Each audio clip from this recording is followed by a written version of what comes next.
I'm your host, Gabbo. Say something. We back with another one. We got the victims of Joe Budden. Many out there who are willing to stand on business quite like Joe Budden. So today, we're going to be going through some of his most unforgettable clashes, from the ones where he barely scraped by to the ones where he faced total annihilation. Starting off with the chaotic downfall of Everyday Struggle, which at one point was seen as one of the greatest hip-hop shows of all time. In April of 2017, Joe started distancing himself from his rap career to become a media personality, and so he teamed up with Complex to launch a new show titled Everyday Struggle, a platform which pitted the old head Joe versus DJ Academics. With Nadeska Alexis mediating the debate, the daily YouTube show became a huge hit for Complex. And controversies like the infamous Lil Yachty showdown, or the moment that Joe nearly got stomped out by the Migos at the BET Awards, helped to make it a cultural phenomenon. But in December of that same year, Joe revealed that he'd be leaving the show just after 8 months on air. Suddenly, Everyday Struggle was left without its biggest cash cow, and fans were left without one of the people who helped make the show a must-watch. Still, Budden didn't back down or second-guess himself.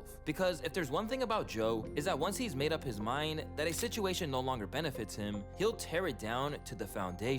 I created that show. I'll create another if need be. It's when you can't create that you move without integrity. Shortly after the news broke, Joe went in on Complex during the latest edition of the JBP.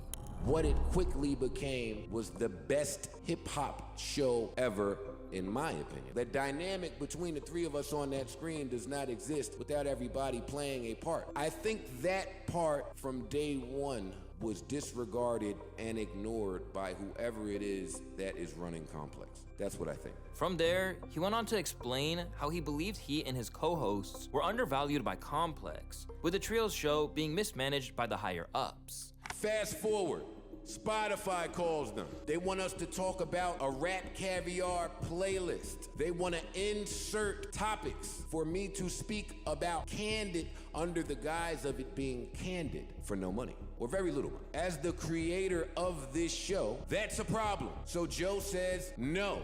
Know what they said? You, Joe. We'll do it without you.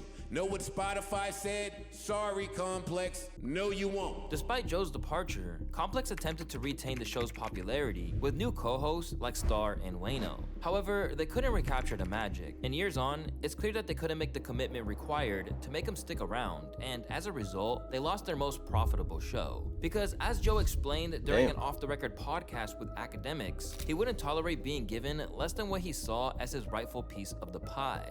I went to work for what was that, 22 grand a month? 19 after I paid Ian. And in my next cycle, I wanted it to double. When my contract was over, I wanted 50 grand a month. They came back and said something like 40. And I said, 40? They didn't. They started to realize how hard it was to replace you. If it was an additional 10 grand a month, they, I believe, would have paid you. They didn't, and they wouldn't. Complex had something special that no other YouTube show they have today has been able to replicate. And to this day, people still miss it and blame the media company for how it all went down. Complex dropped the ball penny pitching in the short term, but lost a potentially game-changing show long term. Ak and Joe brought attention to Complex that wasn't previously there. Both Ak and Joe are thriving without Complex. When he left Everyday Struggle, Joe Budden presented himself as a man who took a stand for creator equity and a fair slice of the revenue for everyone who makes the content what it is. But before long, Joe's next victims would accuse him of doing the same thing that he's accused both Complex and the podcast's former partner, Spotify, of. Since the JBP rose to prominence, Rory and Mal were the cornerstones of the show alongside Joe Budden. Their chemistry was amazing, and it seemed like the only way was up for the trio. But things went up in flames in May of 2021 when he infamously fired Rory on air. He still feels like he has choices and options. He feels like he's entitled to more. Rory, you are in breach of your contract, and from this point forward, you are fired, and you're not welcome back. Does anybody in here have a problem that I'm the person that has to say that? Maul, I'm the person that has to say that. And my thing is, I didn't really watch the Joe Budden podcast like that, but I do remember that moment going viral. And Joe has a very interesting way of handling people that like have a lot of love for him. I've tended to seen this over the years, and you can't tell people how to respond because we're all grown, we're all our own individuals. But I remember, was it Maul? No, Maul's not married. I think it was Rory who got married and invited Joe. If I'm not mistaken, Joe was either the best man, but Joe was definitely at that man's wedding.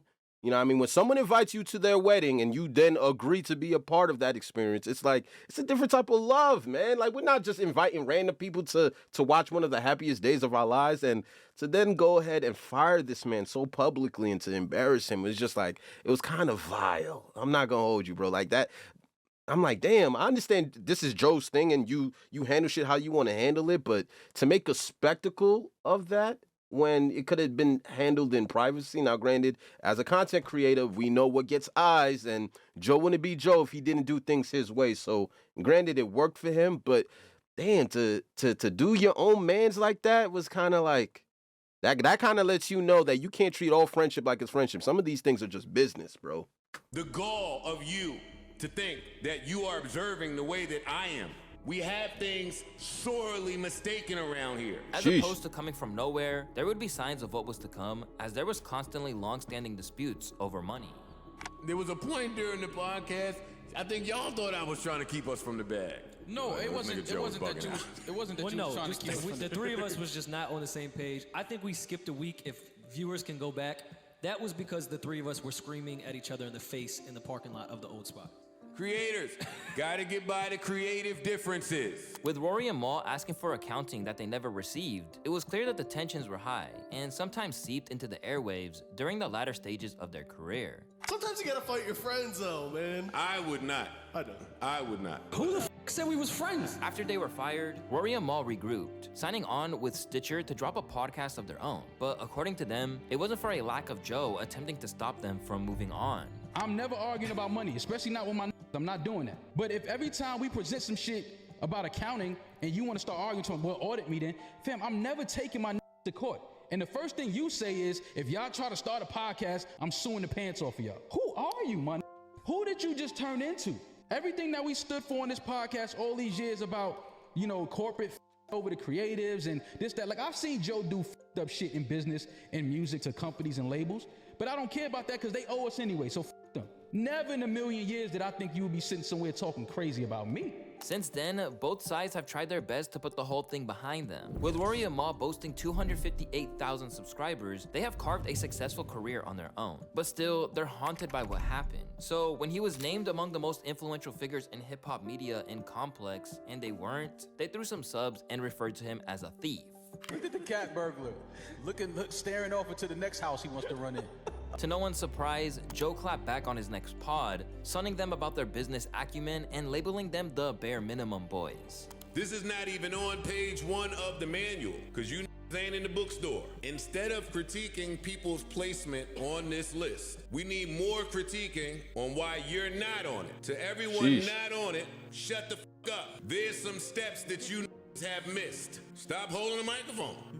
Like, if I'm just giving out podcast advice, it's certain y'all can't speak to me, y'all didn't do the work yet. You didn't go in the bookstore. Although Joe came for their necks, Rory and Mal tried to own it to the point that they would literally make merch for the Bare Minimum Boys label. But it's clear that there are some wounds that will never fully heal, not to mention a whole host of money that had been missed out on as well. Speaking of which, Joe's decision to go after this rapper every single chance he gets has probably backfired on him because there's no way he'd ever stop by the pod on his next media run. The artist in question is none other than Kanye West. Although they were on Def Jam around the same time, there's never been any kind of collaboration between Budden and Ye. In fact, Joe has claimed that when he was on the come up, he actively turned down Ye's request to perform at one of his shows. But where Budden is usually eager to shoot creatives some bail, the same can't be said when it comes to Ye. As since everything started to go south in the MAGA hat era, Joe has been one of his fiercest critics. Self-centered, self-absorbed, self-obsessed, selfish, all the selves except for self-aware.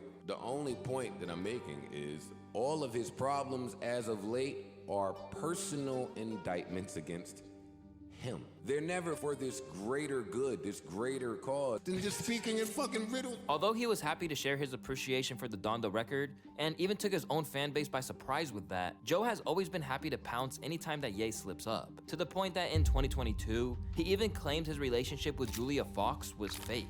Kanye, on the other hand, knock it off. You don't like this girl. You just being spiteful. My thing with Kanye and why it looks corny for him. Y'all went on a date and 6 days later there's an interview about the date. Somebody interviewed Julia Fox about the date y'all went on. Then, after Ye was dropped by companies like Adidas and Gap amid the anti-Semitism scandal, Joe admitted to savoring every moment of it. I'm kind of enjoying the self-destruction of Kanye West. Today the shoe may be on Kanye, but tomorrow the shoe could end up on your foot, Joe. I would never enjoy anyone's self-destruction.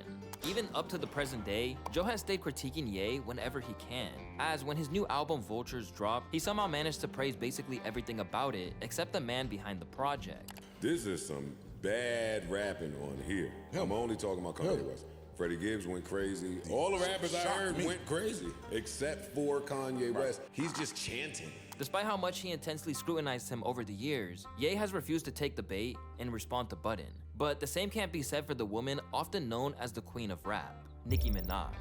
The animosity between Nicki and Joe all began back in 2017 during the heyday of Everyday Struggle. On the show, Joe and Ak both cast doubt over the claims that Nicki, who seemed to actively diss Cardi B on the track, knew that she was on it. In response, Nicki accused them of pitting the two against each other. I was on the song with Quavo, no one else. He called and asked, I think we should put Barty on it. I said, okay, let's do it. The end. Even with the explanation that she offered, Joe wasn't buying it. Nicki, just shut the f up. Who the f believes that? In her thinking, Quavo called and basically was looking for permission to put the group's or one of the group members' girlfriend on the song. How did Nicki think that conversation was gonna go? Nah, because Nicki, your brand is huge and you're a huge superstar brand-wise, but you need that record and you need that look. You do. So what you was gonna say, no? Of course you were clearing it. If you were not gonna clear it, then when were you putting your Uzi record out? The record that Uzi did that your desperate ass hopped on immediately. With Joe already doing enough to officially place himself on Nicki's extensive enemies list, things only got worse in 2018 when he accused her of having substance abuse issues. Well, while you do that, let's all try to guess the drugs that Nicki Minaj is on. Nicki Minaj is 100% on something. I'm not trying to be funny here. Anybody that knows my history knows I'm definitely not trying to be funny. I really think that somebody should intervene. Like, I think that it's getting progressively worse. For years, this controversy raged on, eventually culminating in a showdown on Nicki Minaj's Queen Radio. What the you won't do is disrespect me like I'm stupid. Because you know how intelligent and powerful I am. I'm so powerful, right, Joe? Or because my mother raised me properly. So your mother raised you to accuse people of being on drugs? When you've never met them a day in your life? That's what your mother raised you to do? Although that was chaotic, the duo agreed to regroup on the JBP, where Nicki recorded the entirety of the show to her Instagram Live, just to ensure that things couldn't get misconstrued. Once again, Nicki went off. That is what the you said. You said, hey, aren't you fueling it by responding? Have you ever been bullied for 12 years straight? Nicki Minaj, you did not get bullied for 12 years straight. Excuse me, since the day I got in this industry. I'ma have my fans now start attacking you every Although it seemed like they had reached a truce by the end, people still weren't happy with how Joe and the crew spoke to Nicki, or how they basically tried to tell her that she was crazy, manipulating, gaslighting, mocking, catcalling, and so much bullying. Immense respect for Nicki. They just joke and downplay their words. Now at peace with one another, Joe Budden has gotten Nicki on his side, and these days, he's even taken her side in the beef with Megan Thee Stallion. I've seen this woman do horrible things to some really great people that I have long-standing relationships with in this industry. Sheesh. So I'm biased.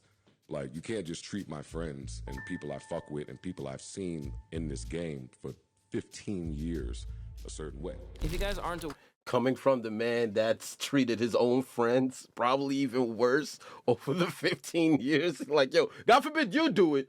If I do, listen, it's business, or it is what it is. But God forbid somebody else mistreats the friends that I've known for 15 years, right? Yo, Joe is aware of this beef. I'm not gonna go too in depth on this video, but you can check out the full story on today's sponsor, Ground News. Ground News is a really dope website and app that helps you navigate through of. Make sure you link below of articles they are organized. Looking at spread left post to see different false info, you should try Ground headlines or Vantage Plan. In terms of whether he ever truly made thanks to Ground News for sponsoring this video. But the jury's out in terms of whether he ever truly made amends with Nicki or just basically let her feel heard just enough to let it go. But after all, Joe has had tricks up his sleeve since his days as an MC, and no one knows this better than Saigon. Back in 2009, Joe squared off with Saigon, another New York rapper, over a series series of heated diss tracks, the most notable of which, Budden's Pain in His Life response towards Saigon, which has been held up as one of the best diss tracks of all time by some hip-hop purists. So much so that when he went on Math Hoffa's My Expert Opinion podcast, he suggested that he won the battle, and he got absolutely cooked by the internet for it. I hope Saigon sees these comments and finally understands what happened. But what's interesting is that when Saigon discusses how the beef started, he suggests that it's all Joe's doing. And in hindsight, he believes that Budden basically tricked him into beefing just to get some life back in his own career with a decisive victory in a rap battle. The thing was, I still had that street mentality, so when he started throwing my name, he was just baiting me. I'm like, yo, when I see this guy, I'm gonna approach him on some street shit. And then he hit me and was like, yo, but you scared to battle? Like, I'm not a street dude. Like, he admitted it. Like, I don't want no street beef. But what you scared? Why I gotta be some street shit? You a rapper, right? You scared to battle me? He actually outsmarted me into battling him. I didn't even want to do that shit. Like, I'm like, that's not my lane. Leave me alone, I mean. And he was like, oh, if you scared, man, just say you scared, it's all right. In Saigon's case, he learned firsthand that Joe is not only a lyrical killer, but a master of mental warfare. But while Saigon couldn't handle it, the same cannot be said for Logic. Back in an era where everyone seemed to be dunking on Logic, Joe was one of those who took great pride in disliking the Maryland rapper. In fact, he basically told him that he was one of the worst rappers that he ever heard. I've heard that one.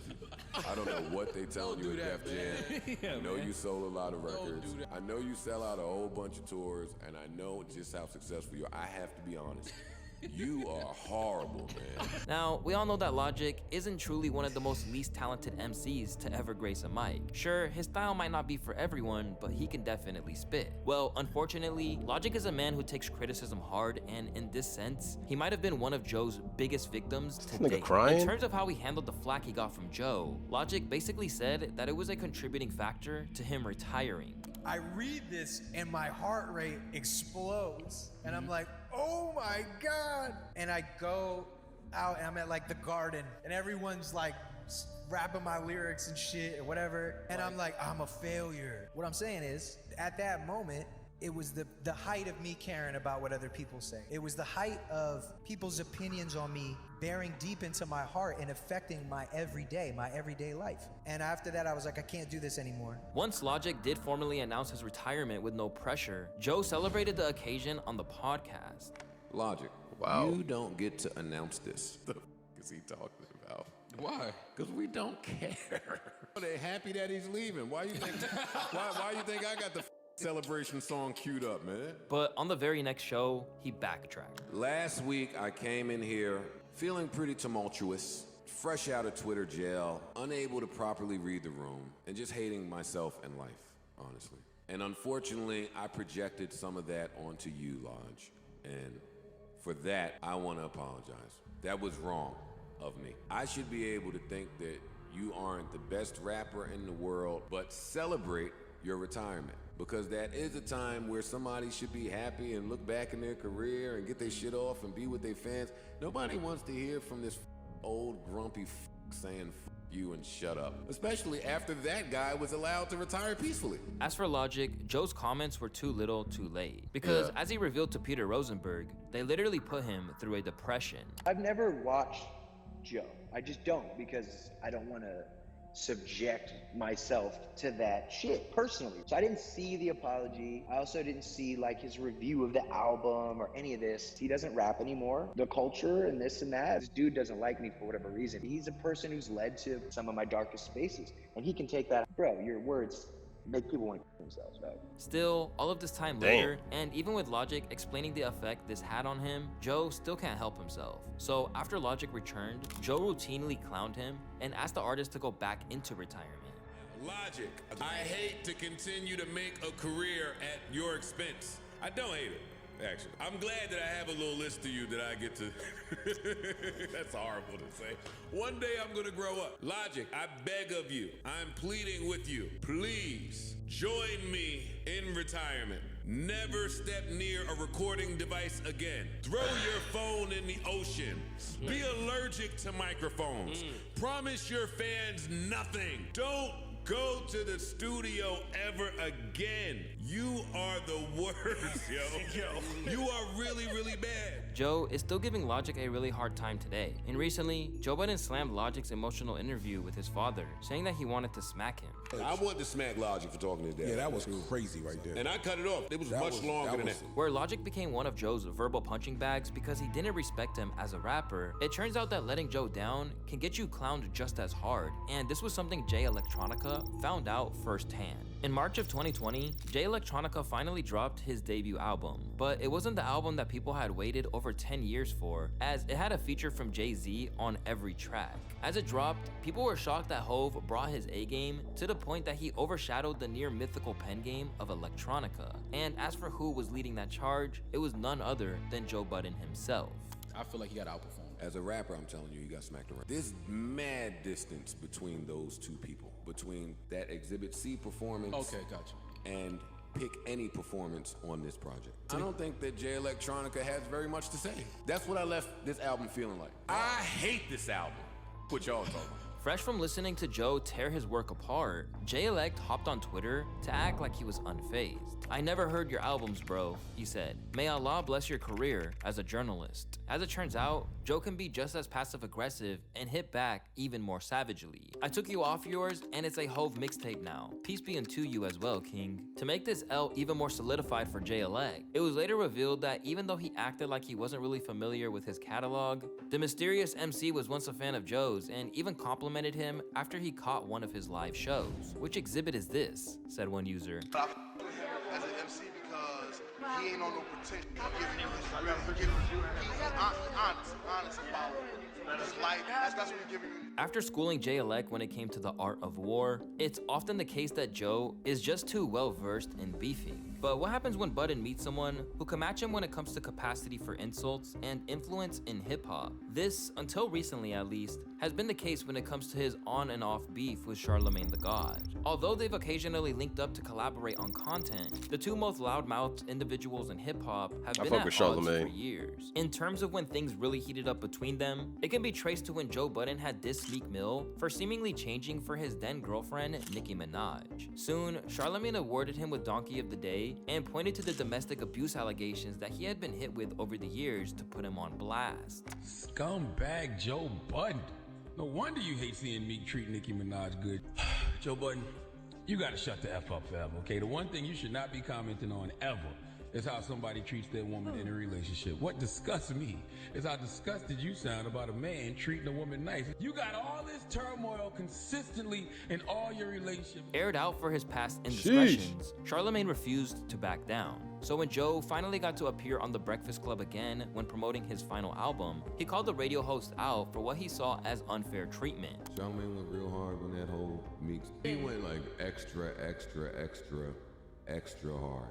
We played the audio from the podcast, but it's taken out of context if you're not listening to the entire conversation. So that's what happens a lot in media today. You just snatch a quick bite, and then that's what it is. I said he's changing, man. And Charlemagne, Donkey of the Day, it was hard ruled. And then Drake comes right behind me and says the same thing. And sends you some bottles, and now you're like, hey, Meek, get him out of here. Feeling like he had been given unfair treatment at the hands of Charlemagne, this would birth Joe Budden's belief that Charlemagne was carrying out a one-man campaign against him. And over time, he'd have plenty of evidence to back up this claim. Like when things went wrong at Spotify and he turned down $20 million, Charlemagne didn't hesitate to shade him again. It sounds to me like Joe Budden is a person who knows his worth but doesn't know how to properly negotiate it. Because if you keep doing deals with various corporations and you keep getting trash-ass deals, that's on you. If you keep having the same issues with various companies because it was the same thing at Complex, it's probably not them, it's probably you, Joe. You may know your worth, but you have to know how to properly negotiate. But at this point, Joe finally had enough. As while Joe is the master of his own platform, Joe was happy to point out that Charlemagne was just an employee. Charlemagne, you're not gonna get it because I own this. My most valuable, my most powerful, my most accomplished asset, I own it. Ownership. You see all these black people running around preaching ownership. There's a reason for it. Later, Joe explained why he felt the need to do this, linking it back to the idea that Charlemagne had some kind of vendetta against him. You're trying to get a new deal, and one of the more powerful voices in black media goes on the airwaves and defames you or lowers your worth and value or paints you in a way, then what do you call that? And that's before I get into the smear campaign part of the smear campaign. But rather than let it go, this is something that Joe has always harbored. I got on Charlemagne because he appeared to be going out of his way to devalue me. One of the most prominent voices in this media thing, for that one instance where it appeared that I was down, used all of his platforms and all of his might to continue to push the narrative that Joe f***ed it up. Since 2010, he has sat on that platform kicking my back in. Anybody that had something negative to say, he spoke to him. He added fuel to anything that was negative Joe. But where it could be argued that it's Joe that's the victim here, the truth of the matter is that he's just biding his time and painting himself as the good guy in the situation. But now that things are getting a bit rocky at the Breakfast Club, Joe is quick to declare that it's over for Charlemagne, shading him in the process. Charlemagne should be trying to be in his executive bag. The great thing about your executive bag is you're not in the forefront. You move behind the scenes. You don't have to perform. You don't have to be so performative anymore. I still perform. I have a love of No, I'm just saying, but I'm just... I have a passion that I don't know that other people have because I'm an MC. While most of Joe's battles are waged in a more straightforward fashion, his beef with Charlemagne shows that the podcast host is also willing to use his continued success and resilience in adversity as a weapon as well. If any of these beefs had gone wrong, it might have killed a less determined individual's career. But somehow, some way, no matter how bad things look, Joe survives anything. And before the next person tries to engage with him in a combative way, they should really consider that. Eminem is also one of Joe Budden's biggest victims, but if you guys want to hear about that story, make sure to click the video on the screen. Eminem is one of Joe's biggest victims. Okay. Appreciate you guys for tuning in. This was the victims of Joe Budden. Honestly, Joe, he's one of those guys that has it's a strong personality, bro. I'm just, me personally, I'm just very big on the relationships I build with people, whether they're friends or associates. A lot of drama comes with Joe, bro, but to be honest, and this is what I love when people embrace who they are, whether it's the villain. Like, I feel like we need villains in media. That's what draws people to it. It can't always be this lovey-dovey shit. We need harsh criticisms. That's why I honestly listen to the Skip Baylesses of the world, the Joe Buddens of the world, because they're not just gonna give you fluff. They're actually gonna give you their actual opinions on something. Now, whether you agree with it or disagree with it, that's when the semantics come into play. But I'm here for it because the culture needs it. And to be honest, there's a reason why Joe Budden is still relevant. 15, nearly 20 years after his own retirement, he's still in people's mouths apparently. But this was the victims of Joe Budden. Y'all let me know in the comment section what you think, and I'm gonna holler at you guys in the next video. Mamba out.